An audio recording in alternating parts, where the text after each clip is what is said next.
อันนี้มอบเงินให้ปู่เด้ออันนี้เงินซื้อของอยู่ของกินซื้อขนมเด้อไอเดียออเด้อเอาจับเอาเป็นเงินอันไอ้นกกับไอ้นำไปเที่ยวเรือ มาแตกครับแล้วก็มีอันนี้เนาะมีนี่เด้อนี่กี้นี่เด้อเครื่องอยู่นั่นกันหมดเด้อมันจะมีเสื้อกันหนาวเด้อนี่มันจะมีเสื้อกันหนาวมันจะมีเสื้อเด็กน้อยนี่แล้วอันนี้จะเป็นเสื้อกระโปรงย่างตั้งเราเสื้อกันหนาวที่อยู่ลุ่มพอเด้อไล่เด้อไล่ก็พอดีหมดเลยนี่ชุดแบบนี้มี2ชุดแล้วปั่นกันคนละชุดเด้อแล้วอันตัวนี้ก็มี2ชุดในเบอร์ตัวแบบนี้นะเด้อให้นี่เห็นมี2ชุดให้ปุกกี้นุ่งได้บ่พอดีไปเมียนฮู้นเครื่องหน้ามีแลโอ้ยดีใจพี่น้องเอ้ยได้กอดได้จูบเพิ่นละเลยเอาไว้นี่เนาะลูกเนาะนี่ขอบใจญาตุยเด้เอาบ่เมื่ออีเคยติ้งมาแล้วเมื่อมาคือเก่าบ่คุ้นเด้นู่นเด้จอมเด้อ๋อแม่ทัพแพทย์อยู่หั่นคือเก่าไอ้เฟื่องก็เอาของอยู่ของกินไปหาแต่ละมื้อเนี่ยแต่ละมื้อเอาดีใจขอบใจเด้อมื้ออื่นไอ้เฟื่องนี่ไปชมมื้อไอ้เฟื่องนี่จะได้แอบรถบัดนี้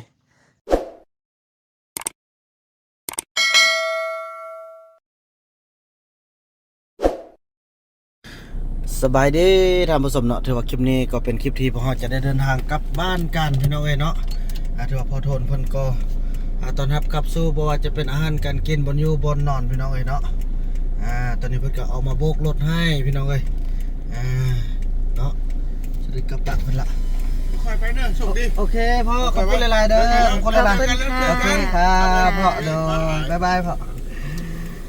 พี่น้องเอ้ยเนาะจังซั่นละก็จะได้เดินทางต่อบ้านนี่เดินทางต่อกันเนาะกลับบ้านกลับเมืองกันบ้านนี่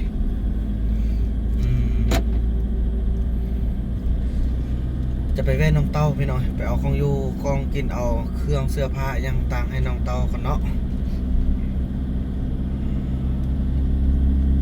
ว่าจะเลี้ยงคนใดนี่คนที่ผู้ชายนี่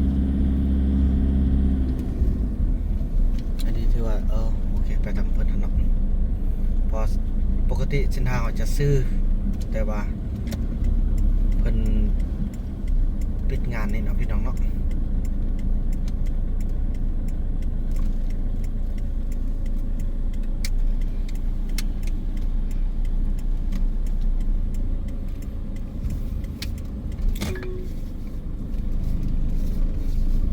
เลี้ยวขวาแล้วเลี้ยวขวาค่อยบ่ได้ลงทางเด้อสิริเพราะว่าค่อยหลีกทาง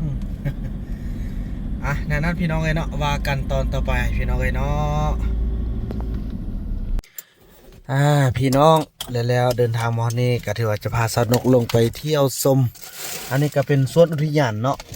แห่งชาติน่านก็คือปลายฟ้าบนนี้แอดปลายฟ้าอันนี้เป็นจุดเช็คอินซื้อจริงซื้อแท้อยู่นี่แล้วมันดอยสมดาวพี่น้องเอ้ยเนาะนี่จะมีการกางเต็นท์อย่างต่างเถอะคนก็มาไล่ได้พี่น้อยเนาะ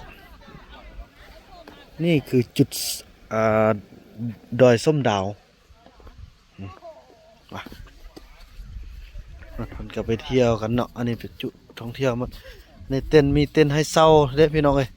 เช่านอนกันเนาะจุดส้มดาว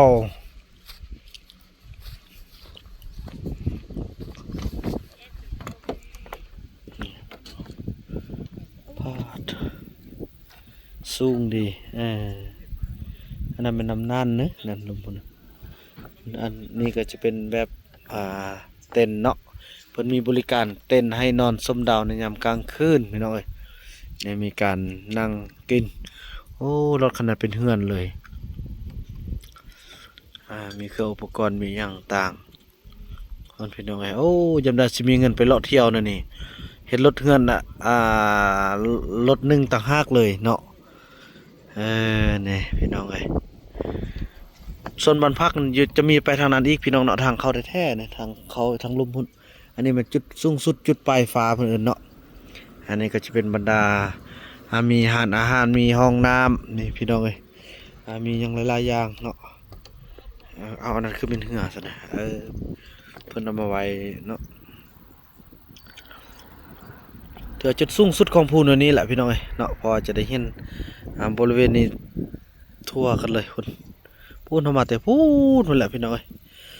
จังซั่นเลยพี่น้องเนาะเพราะว่าเขาเจ้าเปิดเพลงเนี่ยว่ากันในตอนต่อไปกันพี่น้องเนาะนี่น้องนกเพิ่นก็มาเที่ยวมื้อนี้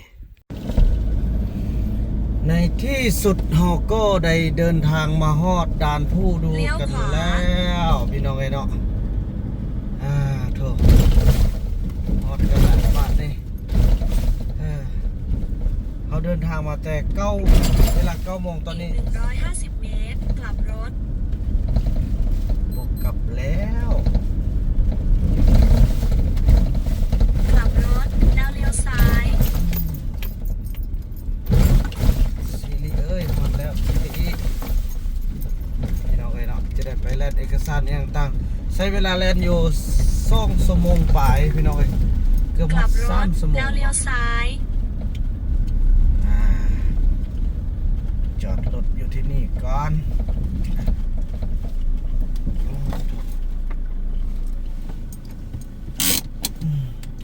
พี่น้องเอ้ยเนาะจังซั่นแหละก็ถือว่าฮอดเวลา12 โมงโอ้พอดี12 โมงตรงเลยเนาะนี่ก็พอดี3 ชั่วโมงเต็มพี่น้องเอ้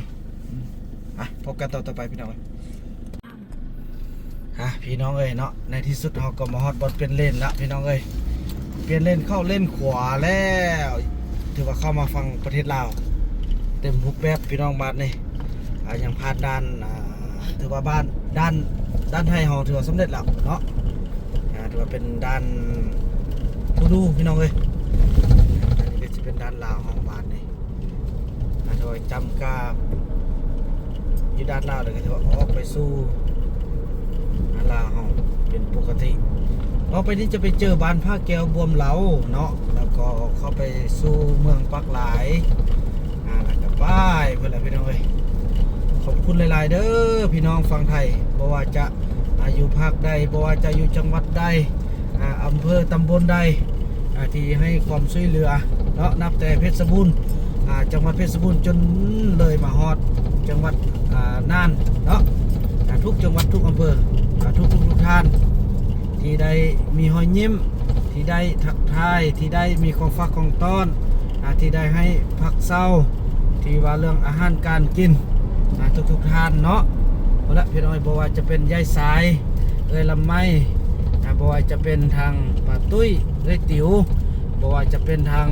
พ่อโทนคนคุ้นเขาผมด้วยแม่เอกเนาะที่ว่าได้ให้ความอบอุ่นให้ความเมตตาเนาะทุกท่านพี่น้องเอ้ยเนาะไปบ้านนี้ก็จะมาเบาเรื่องบัตรเรื่องใบต่อพี่น้องเอ้ยเนาะไปแล้วว่ากันตอนต่อไปเด้อเนาะพี่น้องเอ้ยเนาะหลังจากที่ว่าปั๊มใบยังตังบักเมียนได้บ่นี่เมียนเบิ่งอันใส่อันต้นทุ่งอันนั้นเด้ทุ่งสีเหลืองเด้ทุกอย่างเลยเอาใส่ให้ละไว้ในนี้เอกสารรถทำมันง่ายเนาะพาสปอร์ตยังต่างส่วนใบขับขี่แล้วอยู่นี่บัตรประจำตัวก็อยู่นี่โอเคมันง่ายบัตรตำรวจเขากวดเนาะว่าละทุกอย่างให้มันถูกต้องตามกฎหมายพี่น้องเอ้ยกลับก่อนเด้อกลับก่อนเด้อ FC ฝั่งไทยมื้อหน้ามายามบ่าวผู้นำและสาวนกเด้อเนาะต่อไปก็จะเป็นไปทางอันนี้เดี๋ยวนั่นแหละเนาะหมดแล้วเนาะเอาบ่ได้มีเครื่องตั้งเนี่ยก็ถือว่าจะได้ไปหาน้องเต่าน้อยบัดนี้เงินยังเหลือเท่าไหร่น้องเขาจะได้ไปแตกเบิ่งเงินบาทนี่เขาจะได้แตกไปให้ทางเต่าน้อยพี่น้อยเป็นค่าเฮียน1 2 3 3,000 บาทเมื่อละ638ก็เกือบฮอด2 ล้านพี่น้อยเนาะจะได้ไปแตกเป็นเงินกีบแล้วก็ไปมอบให้ย่าเอาไว้บริหารเบียกในการที่ว่าซื้อของอยู่ของกินให้เต่าน้อยพี่น้องเนาะจังสั้นพี่น้องพบกันตอนต่อไปบาทนี้ โอ้ยงอมพี่น้องขึ้นฮอดเนาะไปหน้าห้องล่างไปล่างห้องนาจังซี่แหละแม่ทอเพชรจักสิเป็นจังไดฟันเห็นบุญรอดกับนางติ๊กซ่องขึ้นซ้อนมือมาทำมิตรพี่น้องเอ้ยเนาะก็จะได้กะเทื่อมันบุญรอดหน้าวบ่คันบุญรอดหน้าวก็จะได้เอาเครื่องพอดีได้เครื่องปักไล่ๆพี่น้องเอ้ยเนาะเครื่องเล็กน้อยน่ะเอาไปให้บุญรอดอยู่ป่าเลยซั่นน่ะฮะงูนี่เห็นน่ะเห็นงูหน้าบ้านเด้อเนาะจังซั่นแล้วพี่น้องเอ้ยพบกันตอนต่อไปพี่น้องแล้วเนาะบ่าวบุญนำและสนุกก็ได้มาแวะกินข้าวกินน้ำแล้วก็มาแตกเอาเงินอยู่ที่ 3,000 เท่าใดน้อง 3,000พอดี 3,000เอาเลย สุดต่อไป20บาทบ่ได้แลกอ๋อ 3,000 ได้อยู่2ล้าน 2 ล้านกับ กับ20,000กีบโอ้โหถ้าเป็นเงินไทยรวยเลย2ล้านกว่าบาท อันนี้จะได้ไปมอบให้ทางน้องเต้าน้อยเนาะเป็นกำลังใจให้อีแม่ให้เต้าน้อยได้ซื้อของอยู่ของกินพี่น้องเอ้ยเลือกจากที่เฮาสะกวนในการเดินทางนั่นแหละพี่น้องเอ้ยก็บ่ได้จ่ายหยังพี่น้องเอ้ยเนาะก็ถือว่าบ่ได้จ่ายหยังอีหลีมีแต่เติมน้ำมันซื่อๆพี่น้องเอ้ยเติมน้ำมันเท่าเดียวถึง1,000เท่าใดก็ 1,800 เนาะ1,800เท่าเดียวพี่น้องเอ้ยกายนั้นก็แม่นซื้อของอยู่ของกินแบบบ่แม่นของอยู่ของกินอื่นดอกแบบเครื่องใส่จากเซเว่นพี่น้องเอ้ยเนาะใส่รถมาแดมาใส่อยังต่างแดแล้วก็เหลืออยู่บริจาคพระป้อมมันแด้พี่น้องเอ้ย อยากว่าพระป้อมไหม เดี๋ยวบ่าวนำสิเล่าสู่ฟังพี่น้องบ่าวนำโหว่าพระป้อมแต่ก็คือจังได๋วะพี่น้องเจอเฮาเป็นศรัทธาแล้วนะพี่น้องเอ้ยทั้งเดียวโหได้พี่น้องเอ้ยก็ยังไปให้เข้าเนาะพี่น้องเนาะก็บ่เป็นหยังพี่น้องเอ้ยเดี๋ยวบ่าวนำจะเล่าสู่หยังสู่ฟังพี่น้องเอ้ยเพราะบ่าวนำสังเกตเห็นจุดหนึงแล้วบ่าวนำสิเล่าให้ฟังว่าเป็นหยังจึงเป็นพระป้อมพี่น้องเอ้ยเนาะทั้งที่บ่าวนำโหแล้วล่ะ ก็เห็น FC หลายท่านเป็นห่วงแล้วก็โดนแล้วล่ะก็แม่นแหละพี่น้องโดนอีหลีพี่น้องเอ้ยว่ากันไปเนาะแต่อยากว่าพี่น้องเอ้ยสั้นก็จะได้เรืออยู่2ล้านป้ายเนาะก็บ่3ล้านนั่นแหละก็โอเคบ่เป็นหยังทำบุญไปจังสั้นพี่น้องพบกับน้องเต่าตอนต่อไปพี่น้องแล้วเฮาก็ได้มาฮอดบ้านพ่อแม่บ่าวบุญนำแล้วพี่น้องเอ้ยเนาะจะได้มาใจเบิ่งเครื่องที่ว่าเอาไว้ให้อันน้อง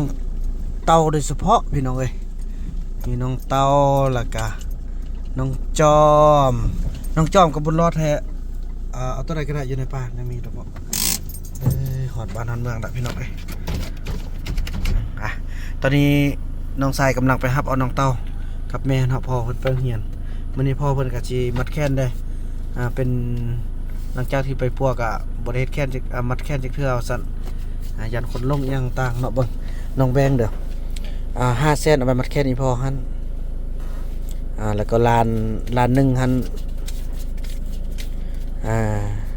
มัดแขน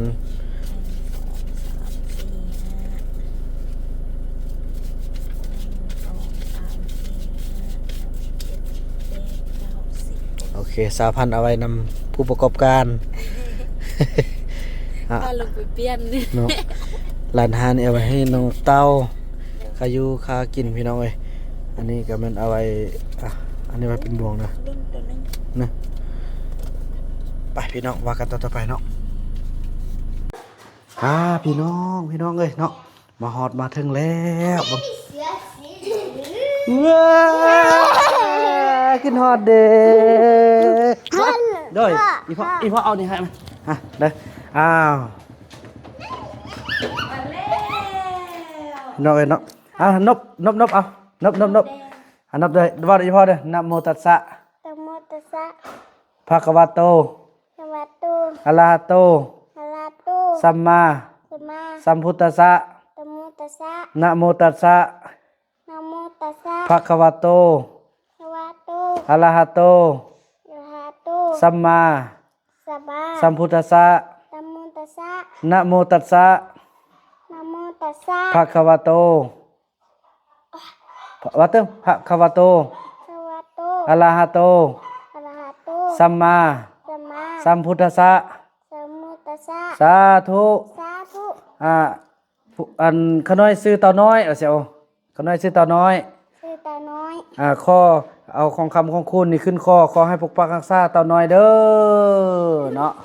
อย่าพดเด้อลูกเด้อ เลย อย่าพดเด้ออีบ้านอีพ่อพาไปใส่ครอบเด้อนี่โอ้อันนี้คือว่าแตกนี่มันตกเมื่อกี้นะอย่าเป็นหยังดอกเดี๋ยวมันอีพ่อพาไปใส่ครอบเด้อ เลย เนาะพี่น้องเอ้ยแล้วอีแม่เด้เอาคันบ่เลิกก็มันบักสันจำนวนเงินเด้อยู่ใส่มาพ่อมาทางนี้พ่อบ่ลูกก็สิได้กลับแล้วพอมันมีเวียกเด้พอลูกเอาฟ้าเอาขึ้นหิ้ง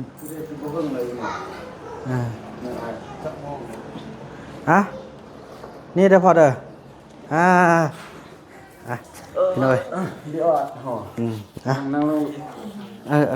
มาทางนี้เลยก็ได้ทางนี้เลยก็ได้ทางนี้ก็ได้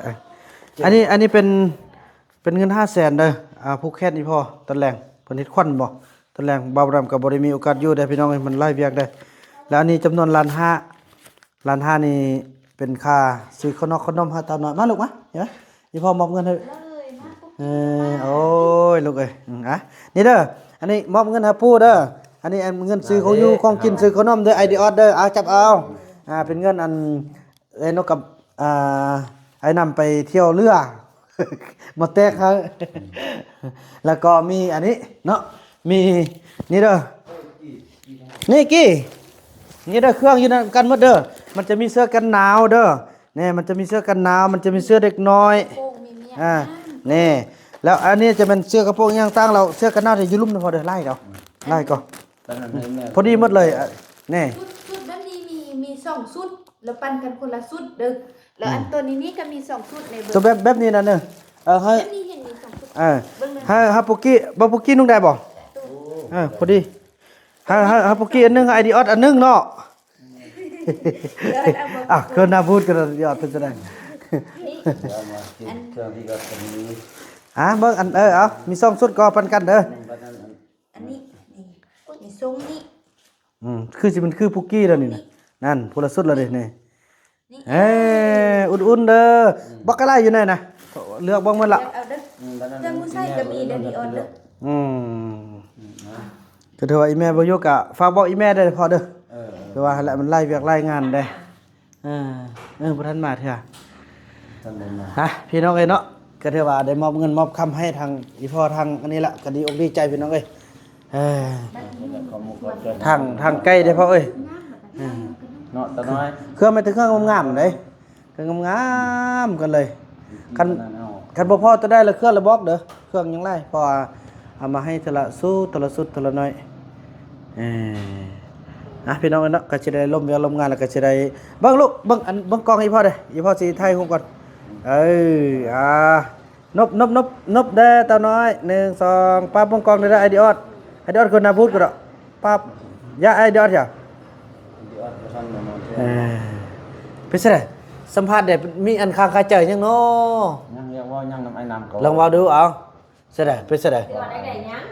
อยากได้ยังแต่มุนคืออีเมลขนาดที่น้อง ยังบ่วัน ต้องมีอันนึงเลยนะโอ้อย่างนั้นแท้ยังสิบ่ให้ได้ไอ้นำเอามาบักลายเนี่ยมาปั่นให้เอาปั่นให้ ได้หมดไอ้น้ำ ของคำของคุณหลวงปู่ให้เนาะพี่น้องเอ้ยว่าจังซั่นพี่น้องเธอตอนนี้เพิ่นกับพุ่นเนาะปอดไปเครื่องไปเมียนแล้วพี่น้องเอ้ยเบิ่งน้องเด้อปุกกี้เด้อน้องนี่ไปเมียนหุ่นเครื่องหน้ามีแล โอ้ยดีใจพี่น้องเอ้ยนี่กอดได้จูบเพิ่นละเลยเอาไว้นี่เนาะลูกเนาะ ยางยิ้มยา เนย เลยตั้งใจเฮียนลูกบัดยามมาไอ้พ่อสิส่งไปเฮียนแหล่งท่องเที่ยวเด้อนะครับเป็นแหล่งท่องเที่ยวใหญ่ๆเฮาน่ะเนาะ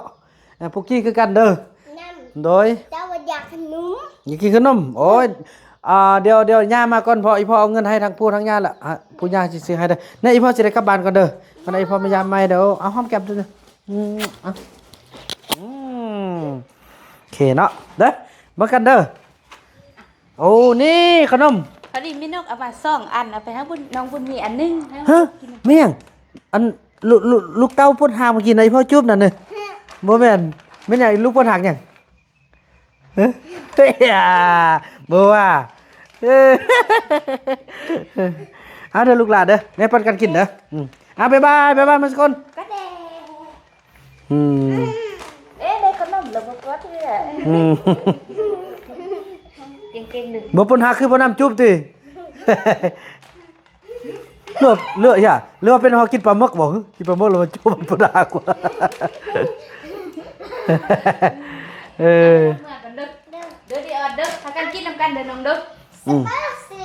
ปั่นกันเอากินเฮาเบิ่งได้กินเฮาเบิ่งได้เอากินนำกันอยู่นำกันบ่ต้องให้มีผู้ใดอันขี้โกงเด้อต้องเสมอกันมีหยังก็ปั่นกันกินนำกันเด้อเน่เอ้ยปุกกี้นะฮักขนาดพี่น้องเบิ่งน้องสุดยอดเลยขอบใจเด้อปุกกี้เด้อไปมานี่เด้อลูกเด้อบ๊ายบายลูกเด้อพอเด้อลูกกลับก่อนพี่น้องกลับกันก่อนเนาะเทว่าตอนนี้ได้มาฮอดบ้านนากองแล้วบีบแก้ใส่บุญมี หลับตี เนาะ มันไปย่องมันอยู่ในกันเด็ก ไป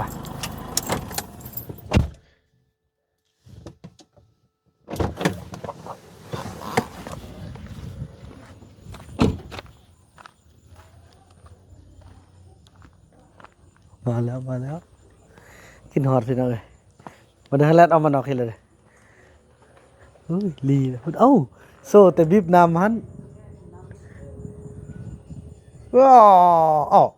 หัวเลื่อมกูดอกเอ้ยฮ่าเอิ้นคัดไปเอาเนี่ยเห็นไหมคัดทำไปยังเข้าไปเอาเห็นไหมอย่าบอกอย่าเอาสมมุติบ่ไปโดนมันสิมาบ่เห็นไหมมาเลยมาเลย มาเอามาแม่กินในน้ำ มาเลย ขอกินน้ำได้ไหมเอาน้ำมาด้วย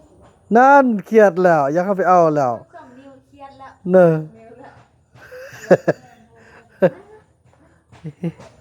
น่าเครียดแล้ว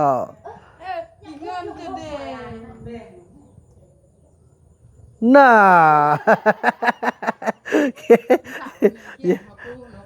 ไอ้เบิ่งเลย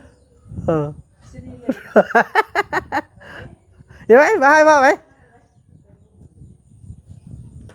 เน่โอ้หน้าใกล้อีกอ้าวเห็นไหมอุ้มเนี่ยยืนน้ำไผ่ สบายดี FC เด้อสบายดี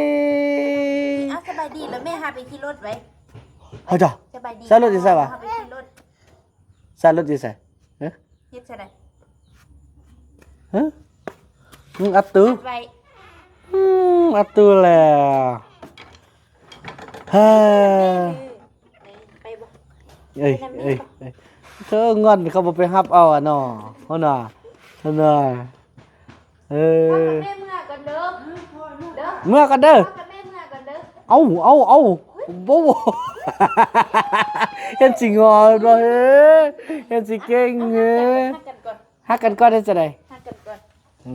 อยาก หาฮอ อ๋อนี่ตัวกันชื่อเนาะเขาจะเมื่อปะกันก่อนเอาหอมแก้มพ่อเด้อเอาหอมแก้มเด้อหอมแก้มพ่อเด้อ จุ๊บแก้ม อ๋อเป็นยังว่าแก้มมันน่ะ จะเป็นจุ่มหิวแก่ อืม บ่แก่สั่งกินมะพุ่ง อุ้ยเอาหอมแก้มได้วะเอา ทำแก้มได้ไหม หอมแก้มเด้อเอาหอมแก้มได้ไว้ แก้มไหมฮักมา หอมแก้มแล้วพาไปขี่รถเหรอ ไปหอมแก้มไปขี่รถกินนมหอมไป เอา ว่าไปกินนมนี่ เอาเ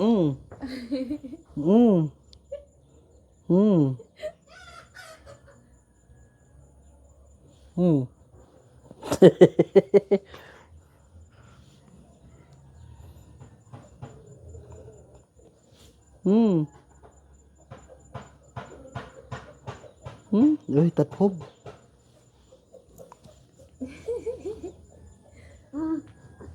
อืม อืม อืม จ๊ะเอ๊ะจ๊ะเอ๊ะ อยากเล่นน้ำพุนั้นอยากเล่นน้ำพุนี้เลย น่ะ อ๋ออยากเล่นก่อน อยากให้คลิปจับบ่ได้ก็ลูกจับบ่ได้ดิ หึ ใบดีแม่ลูกนะ บายดีเด้เอาบ่เอาไปให้แม่งอ เห็นแม่บ่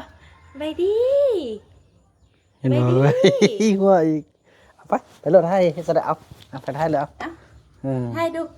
เอาให้แม่ อ่ะอันนี้มันบุญมีท้ายเด้อนี่เห็นบ่บุญมีท้ายเด้อบุญมีท้ายเด้อนี่เฮ้ย น่ะ พี่น้อยลิ้นนำไอ้บุญมีน้อยนึงแล้วก็สิได้ครับขึ้นฮอดยายแพทย์ขึ้นฮอดพอต้องเรื่องของบ่ว่าจะเป็นจังไดเนาะพอบ่ได้โทรหากันเลยเนาะไอ้เฟื่องโทรก็รับสายบ่เป็นพี่น้องเอ้ยเบิ่งฮ้อนนี่นะเบิ่งพ่มลานบ่ เบิ่งหัว เบิ่ง หลานนั่น เบิ่งฮ้อนลานดูเบิ่งดู ถ้ามันไปแบ่งเงินเนี่ยมันจบดีมันก็เฮงหลานนั่นนะ โอ้ my god ดีแต่มันได้ห่มล็อกคือพ่อเนาะ เนาะกันได้ผมย่องคือแม่นี่ตายคักแหละ เบิ่งไปเอาไป จังซั่นแล้วพี่น้องเอ้ยเออ ถูกกว่าหู พี่น้องเอ้ยแต่ว่าก่อนจะจักเนาะก่อนจะเมื่อปะไอ้บุญมีทุกๆขอบใจญาตุยเด้เอาพ่อบ่เมื่อ เอาบ่เมื่อพ่ออุ้มมาอยากให้อุ้มพี่น้องเอ้ยนี่ก็ถือว่าขนมของอันให้ทางไอ้บุญมีมาฮอดมาถึงแล้ว พูดได้ ทุกขอบใจญาเด้ทุกขอบใจเด้อคือคนป้านี่บ่ฮู้มีหยังเด้อ อันเฮาไปเว้าคนอื่นมันจะบ่เฮ็ดถึงจะ เนาะ ก็เอาหยังหาบ่ นี่เห็นบ่ ได้กองนี่ลูกดึง อันนี้ผู้ใดนี่มองดูว้าวอีโอ้ยพี่น้องเนาะขอบคุณขอบคุณทางแม่ตุ้ยมอบขนมมาฮอดมาถึงไอ้บุญมีแล้วเด้อนี่พี่น้องเนาะน้ำมีแกะให้มัน ถือว่าตอนนี้เราได้เดินทางมาฮอดหมู่บ้านพอต้องเหลืองกันแล้วพี่น้องเอ้ยขึ้นฮอดคิดถึงเนาะนี่ไอ้บุญเมย์มาน้ำไอ้บุญมีมาน้ำเฮ้ย มูซา เพราะเอาเพิ่นมาลิ้นนำแล้วสิออกไปส่งเนาะเพราะว่าสิไปกินข้าวนำพ่อเฒ่ากับแม่เฒ่าเนาะพ่อเฒ่ากับแม่เฒ่าเพิ่นได้อีฮวกพี่น้องอีฮวกหรือว่าก็อีแหง่งนะพี่น้องเอ้ยเพิ่นเฮ็ดเนาะก็สิได้ไปกินบ่าวน้ำมากมักพี่น้องเอ้ยมักอีฮวกนี่พี่น้องเอ้ยไอ้คำน้อยมาแล้วบ่เนาะไอ้คำน้อยแท้นี่แต่อันนั้นเด้อยู่บ่อยู่แท้ โอ้มุงนั่นแล้วเนาะ มุ่งเต็มมือนั้นเธอสาวเหลี่ยมมาแล้วติดตั้งเพิ่นลงบ่ได้แล้วติดตั้งก็คือสนกนะติดตั้งสนุกบุญบุญนั่นติด ไปหอดนี่แล้ว อันเดียว เฮ้ยหอดใส่วะไปบุญนุ่งเครื่องได้แม่เว้ยกดขี้เนี่ยสบายดีเซาลีเป็นไงอันเคยติ้งมาแล้วไม่ใช่มาคือเก่าบักคุณเด้ บ่อ้ายบ่มา นุ่นเด้ พูดบ้านนู้นเขาบ่มา จอมเด้ จำเช้านี้นั่นเล่นอยู่ แม่ทัพแพทย์อยู่หันคือเก่า อยู่หั่น ไอ้เฟื่องก็เอาของอยู่กินไปให้แต่ละมื้อเนี่ย แต่ละมื้ออ้าย ดีใจขอบใจเด้อมื้ออื่นไอ้เฟื่องนี่ ไปส่ง มื้อไอ้เฟื่องนี่จะได้แอบรถบัดนี้เวียกล่าให้พี่น้องเอ้ยแอบรถตามนี่แหละมื้อนี่ป้าบุญมีมาเลย สบายดีเอลี่เด้เอ้ย มีมาแล้ว เฮ้ย ย่านแล้ว ส่องนิ้วแล้ว ดีใจพี่น้องเอ้ยข้าวๆกับทุกอย่างก็คือเก่าเนาะอย่างเป็นแล่นเป็นแล้วทุกอย่างคือเก่าพี่น้องเอ้ยอันนี้คือบ่พากันเปิดเด้อน้อง นี่เปิดเอานี่ พดพักแล้ว อันนี้โอ้เต็มบ่นั่นฮะพี่น้องเอ้ยคลิปนี้บ่าวนำขออนุญาตจบคลิปกันสำนี้ก่อนไอ้เฟื่องเขาจะได้คนเครื่องลงได้ช่วยกันคนเครื่องลงไปไว้ป้าจะไปใส่ไปแจ้งนี่ก่อนเนาะแจ้งนี่ก่อนพี่น้องเอ้ยบัดนั้นค่อยว่าเรื่องสร้างเอาไว้คอกเอาไว้เครื่องตึมเนาะแล้วค่อยแจกจ่ายกันถือว่าคลิปนี้บ่าวนำขออนุญาตจบคลิปกันสำนี้ก่อนขอบคุณ FC ทุกท่านที่ช่วยเหลือและก็เมตตาเนาะขอให้ทุกท่านนั้นอยู่ดีมีแห้งเด้อความเจ็บอย่าแสดงความไข้แสดงมีพิเศษพี่น้องไทยสุดนี้กับทาง FC ทางฝั่งไทยเนาะบ่ว่าจะเป็นFC ทางจังหวัดเพชรบูรณ์แม่สายเยลำไมFC ทางอุตรดิตถ์แม่ตุ้ยเวติวFC ทางจังหวัดน่านทางพอโทนคุณเขาแล้วก็ทางแม่เอกแล้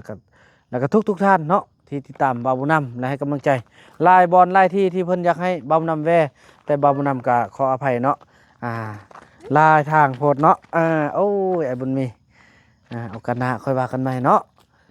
บ่าวบุญนำก็จะบ่ขอลืมบุญคุณที่ทุกท่านนั้นได้ซัพพอร์ตแล้วก็สนับสนุนเบิ่งแย่งให้บ่าวบุญนำในช่วงระยะที่เฮา